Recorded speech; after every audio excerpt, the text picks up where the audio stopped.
Temperature minus 46 degrees Celsius. 2 minutes to lava. Stand up.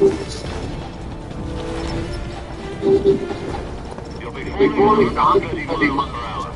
Try not to get frostbite by wind chill. 1 minute to lava. To the rear. Activate the alarm. This is one of the Red Districts, world's first heater. 10 seconds to lava. Stand up. Status okay. All 3. Prepare for drop-off. Countdown. 5, 4, 3, 2, 1. Spread your wings and fly. God be with you.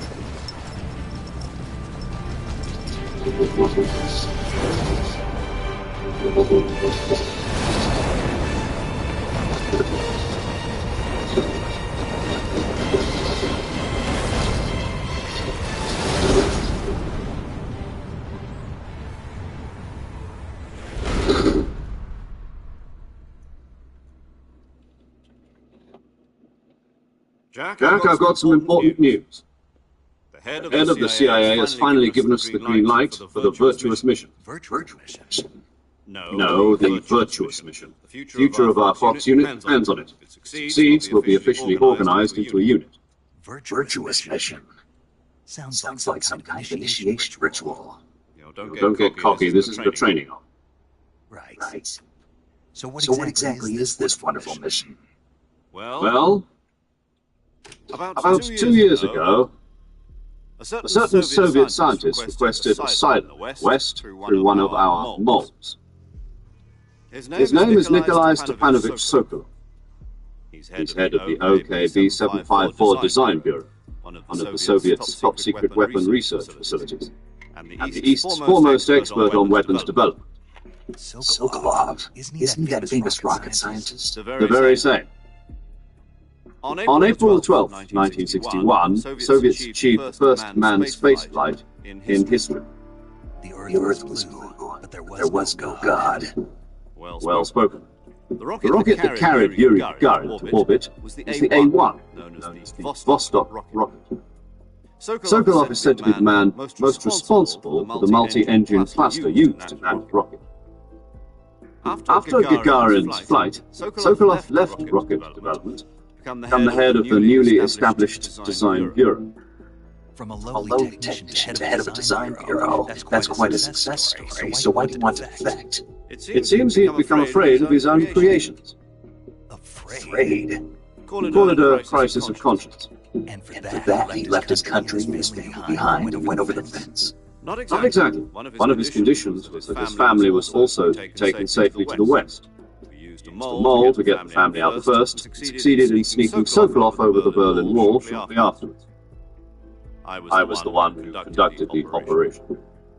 The security on the eastern side was still full of holes back then. Then what? We got Sokolov over in one piece, but the whole ordeal had left him exhausted, and we checked him into a hospital in West Berlin.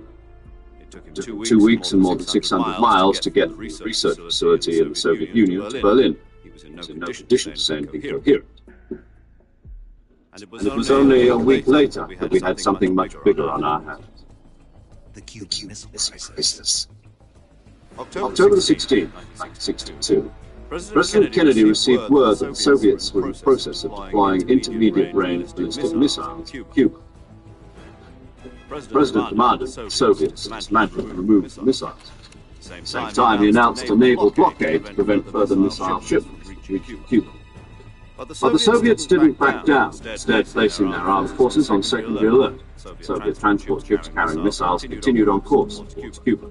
US and Soviet forces went on alert for an all-out nuclear war. Frantic negotiations were conducted with the UN's Emergency Security Council and official channels to end the hair-trigger standoff. Finally, on October 28th, the Soviet Union agreed to remove its missiles from Cuba. So the world avoided a nuclear holocaust. But in order to get the Soviets to pull their missiles out, we had to make a deal. You mean the one where the U.S. agreed to remove its IRBM to Turkey? No. The Jupiter IRBMs deployed in Turkey were obsolete, and we were going to get rid of them anyway. They had no strategic value whatsoever to either the US or the Russians. The Turkey deal was a ruse, a cover story that was fed to the other intelligence agencies around the world. So what did the Russians really want? Sokolov.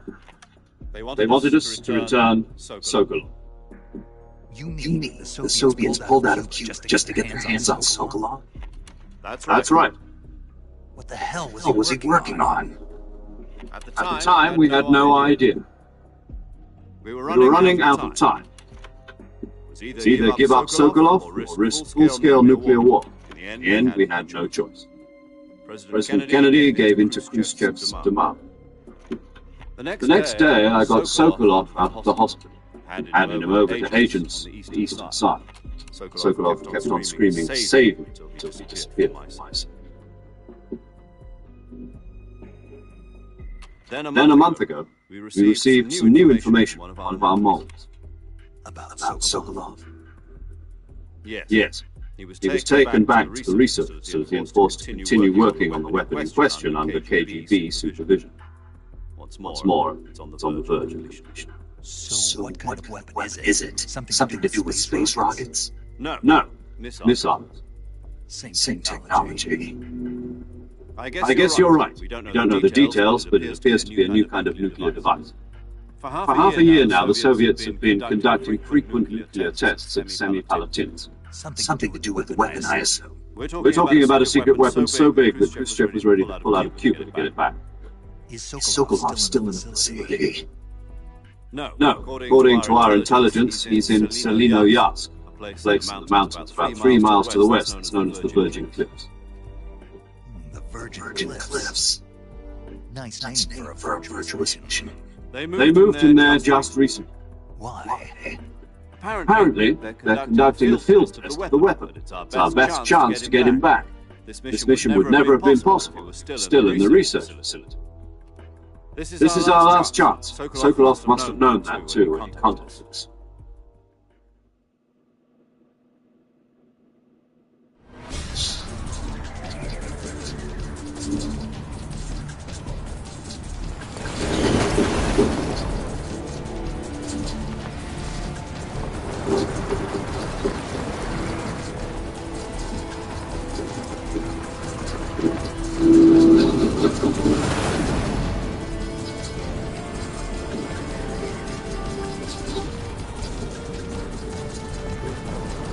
Listen up, Jack.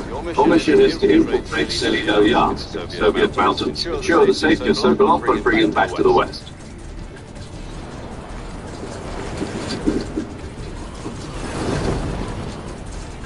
If we don't get Sokolov back before that weapon is complete, we'll be facing a major crisis. The clock is ticking.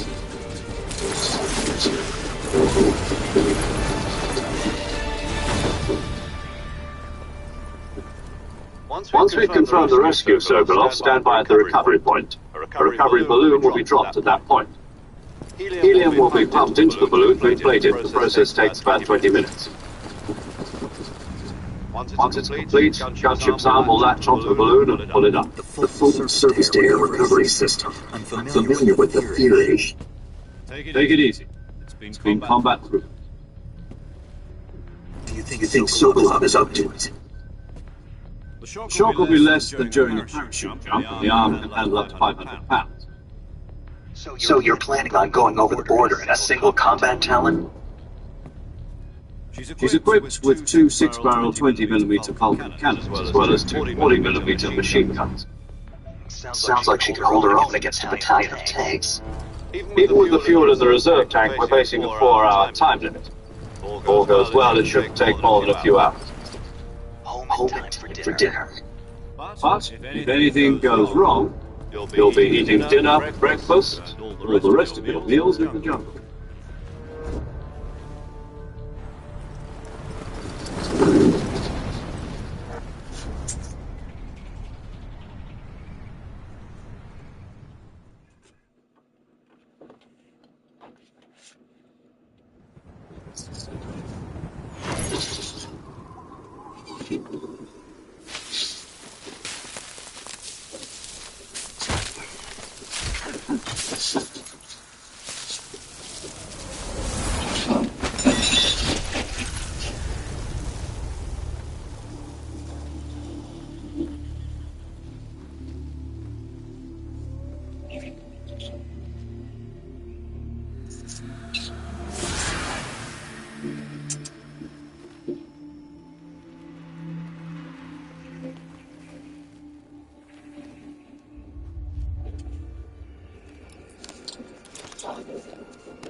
Do you copy?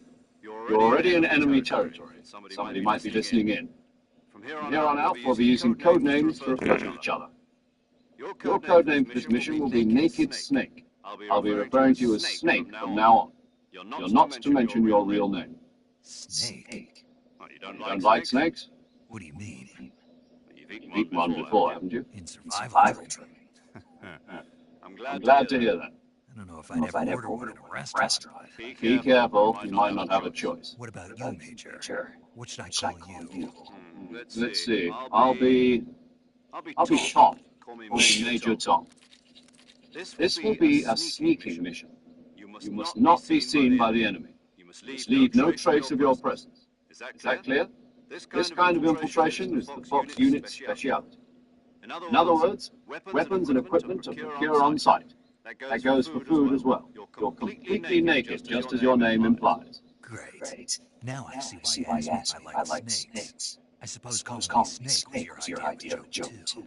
No. There's a good reason for that. I'll tell you later when the time is right. Gotcha. Getting back to the subject, how exactly am I supposed to feed myself? You've been issued a knife and a tranquilizer gun. Use them to hunt for food. You'll also find some medical supplies in your backpack. Yeah, about the backpack. I lost it in a tree on the way down. I see. Well, you'd better go back and get it then. You know where it is? No problem. I can see it from here. It's stuck on a branch. To climb a tree, stand in front of the tree that's covered in ivy and press the action button. I'll be monitoring your progress over the radio. We can't risk violating Soviet airspace, but I'll be in the gunship. My frequency is 140.85. I'll give you a call if I need to talk to you. If you need to talk to me, use the send function. Okay, Snake, go get your backpack.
I see you've retrieved your backpack, Snake. To equip a weapon, it's necessary to take it out of your backpack. In the survival viewer, choose Weapon from the backpack. Your available weapons will be displayed in a list on the screen. From that list, choose the weapon you want to equip and press the Enter button. For other equipped items, just do the same thing from Item. Got it. Use the survival viewer backpack. Yep, that's right. Survival is fundamental to this mission. After you've been out in the field for a while, your stamina will start to drop. If your stamina gets too low, it'll affect your performance. You won't be able to shoot accurately, for example, and your wounds won't heal as smoothly. Keep an eye on your stamina so you don't run out. To recover lost stamina, you can hunt for local flora and fauna. You can use either your tranquilizer gun or your knife to hunt. My only weapon is Mark 22 Hush Puppy tranquilizer gun. That's right. It's been fitted with its own suppressor. However, the suppressor will deteriorate every time you fire. Once its durability reaches 0, the noise suppression effect will be gone. So don't get too trigger-happy with it. The suppressor's durability is shown in the icon. Any weapons and equipment beyond what you're carrying now, you'll have to find as you go. I have to find my own weapons and equipment. Whose crazy idea was this anyway? Solo covert actions are standard Fox operating procedure. You can't leave any traces of your presence. No weapons, equipment, footprints, sweat, or bodily waste. The same goes for bullets and cartridges, too. Your presence in enemy territory is already a violation of international conventions of warfare. There aren't supposed to be any American soldiers in Russia. It could spark an international incident. You can't let anyone see you. You can't let the enemy know you're there. This is a stealth mission. You're a ghost, Snake, in every sense of the word. There'll be no rescue if you're captured. The military and US government will deny any involvement in the affair. Then I'll just have to take care of myself, huh? I'm afraid so. You've been given a fake death pill for that purpose. SIS guidelines stipulate that soldiers on covert ops like this one be issued a potassium cyanide capsule. Tape it to your body so you can take it when you need to. How generous of you. Use it if you're taken prisoner by the enemy. Send you into a state of false death for a short time. Fooling them into thinking that I'm really dead. So how do I come back to life? Just take the revival pill. You mean that thing they put my tooth before the mission? That's the one. But be careful. If you remain in a state of false death for too long, nothing will be able to bring you back. Remember that. I'll keep it in mind. You said this was a solo mission, right? Right. I guess that means I can't count on any reinforcements. Correct. The mission rests entirely in your hands. A real one-man army. Relax. There's a support team ready to back you up over the radio. Who? I'll introduce them to you. This time, survival is of utmost importance. The first member of the support team will be in charge of monitoring your physical condition, acting as a medic, so to speak, as well as recording your mission data. She's a member of Fox as well, and she's here on the gunship with me. She? Hello, Snake. I'm paramedic. Nice to meet you. Paramedic. As a medic who comes in by parachute. Aren't you going to tell me your real name?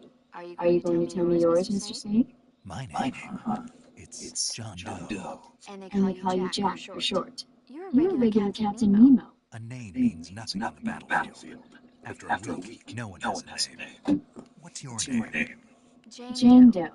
Very funny. I wasn't joking, but I'll tell you my name only if you manage to make it back alive. My frequency is 145.73. She's also in charge of recording your mission data. Whenever you want to save, send a message over the reserved save frequency, 140.96. So saving lets me record mission data. That's right. It also records the state of your health. Good to know. There's one more person I want to introduce you to, Snake. Speaking of snakes, you remember the boss, don't you? A legendary soldier and your mentor. Actually, it was the boss that got the DCI's authorization in the first place. She's going to be serving as Fox's mission advisor. Boss? She also helped me plan this mission. She and I were at SAS together. Jack, is that you? How many years has it been? Boss? That's right. It's me. Talk to me. Let me hear your voice. It's been 5 years, 72 days, and 18 hours. You've lost weight. You can tell Just by by the sound of my voice. Of course I can. I know all about you. Really? Well, I don't know anything about you. What's that supposed to mean? Why'd you disappear on me all of a sudden? I was on a top secret mission. You didn't need me anymore. But there were still so many things I wanted you to teach me. No, I taught you everything you needed to know about fighting techniques. I taught you all I could. The rest you needed to learn on your own. Techniques, sure. But what about how to think like a soldier? How to think like a soldier? I can't teach you that. A soldier needs to be strong in spirit, body, and technique. And the only thing you can learn from someone else is technique. In fact, technique doesn't even matter. What's most important is spirit. Spirit and body are like two sides of a single coin. They're the same thing. I can't teach you how to think. You'll just have to figure it out for yourself. Listen to me, Jack. Just because soldiers are on the same side right now doesn't mean they always will be. Having personal feelings about your comrades is one of the worst sins you can commit. Politics determine who you face on the battlefield. And politics are a living thing. They change along with the times. Yesterday's good might be tomorrow's evil. Is that why you abandoned me? No, it had nothing to do with you. I already told you, Jack. I was on a top secret mission. A soldier has to follow whatever orders he's given. It's not his place to question why. But you are looking for a reason to fight. You're a natural-born fighter, but you're not quite a soldier. A soldier is a political tool, nothing more. That's doubly true if he's a career soldier. Right and wrong have no place in his mission. He has no enemies and no friends. Only the mission. You follow the orders you're given. That's what being a soldier is. I do whatever I have to do to get the job done. I don't think about politics. That's not the same thing. Sooner or later, your conscience is going to bother you. In the end, you have to choose whether you're going to live as a soldier or just another man with a gun. There's a saying in the Orient, loyalty to the end. Do you know what it means? Being patriotic. It means devoting yourself to your country. I follow the president and the top brass. I'm ready to die for them if necessary. The president and the top brass won't be there forever. Once their terms are up, others will take their place. I follow the will of the leader, no matter who's in charge. People aren't the ones who dictate the missions. Then who does? The times. People's values change over time, and so do the leaders of a country. So there's no such thing as an enemy in absolute terms. The enemies we fight are only enemies in relative terms, constantly changing with the times. As long as we have loyalty to the end, there's no point in believing in anything, even in those we love. And that's the way a soldier's supposed to think.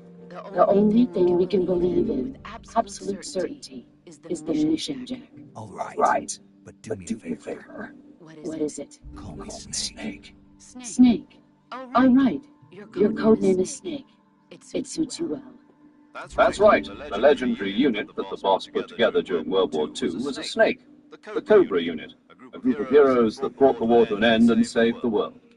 As long as you've got a legendary hero backing you up, you'll be fine. Isn't that right, Snake?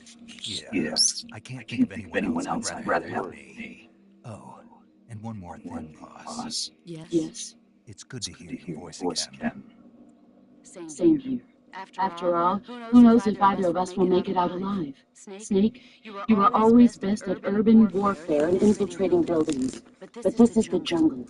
Survival is going to be key. Those CQC techniques I taught you are sure to come in handy.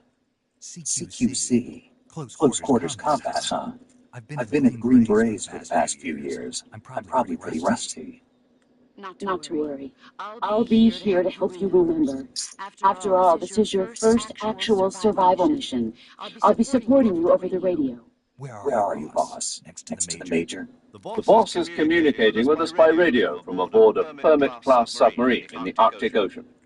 My frequency is 141.80. Call me if you need my advice on battle techniques. Gotcha. Your mission is to retrieve Dr. Sokolov. Dr. Sokolov is being held in an abandoned factory located to the north of your current position. Avoid heavy combat and don't let anyone see you. Don't forget that this is a stealth mission. Snake, try to remember some of the basics of QCC.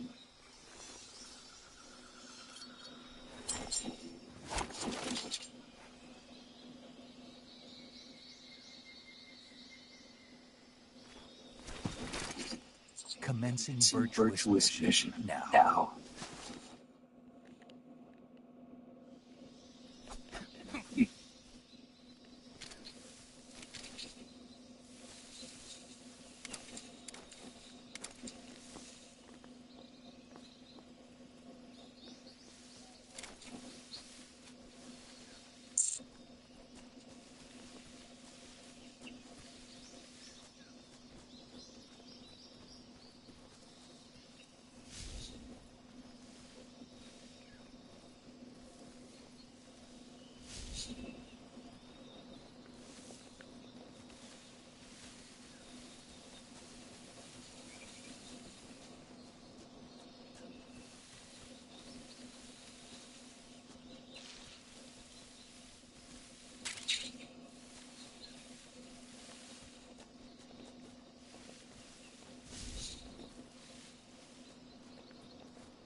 What the fuck?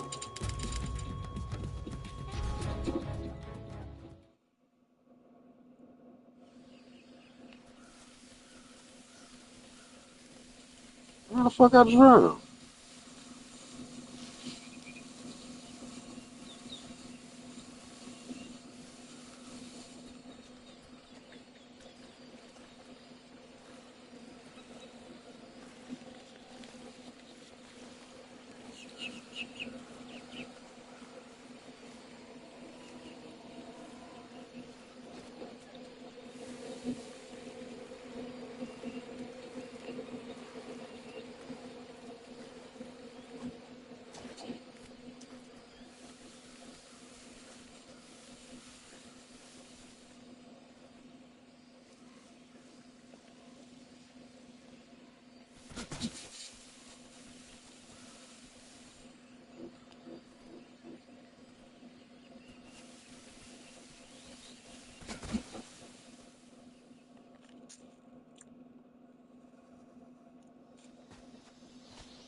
Major, I've spotted two enemy soldiers.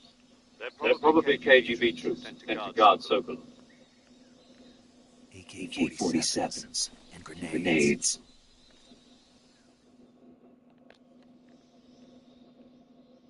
Snake, your presence in Soviet territory is already a violation of international law. Can't let the Kremlin find out that the CIA and the American government are involved. Contact with the enemy is strictly prohibited. Don't engage them in battle either. This is a stealth mission. Got that? The Major is right. The point of this mission is to sneak through the jungle without being seen. The success of the mission depends on how well you use your camouflage. Change your camouflage by selecting Camouflage from the Survival viewer. The uniform option lets you pick your uniform, while the face option lets you change your face paint. Choosing camouflage that blends in with your surroundings will help you conceal yourself more effectively. Also, don't forget that anything that moves will stand out in the jungle. If you just stand up and run around like an idiot, you're bound to be spotted. But if you crawl instead, you should be able to sneak by without being noticed. You can see how effective your camouflage is by looking at the Camo Index. The Camo Index shows how well your current camouflage blends in with the surrounding area. The higher the value, the harder you are to spot, and vice versa. The key is to make yourself one with nature. Keep that in mind as you go along, okay?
Fuck.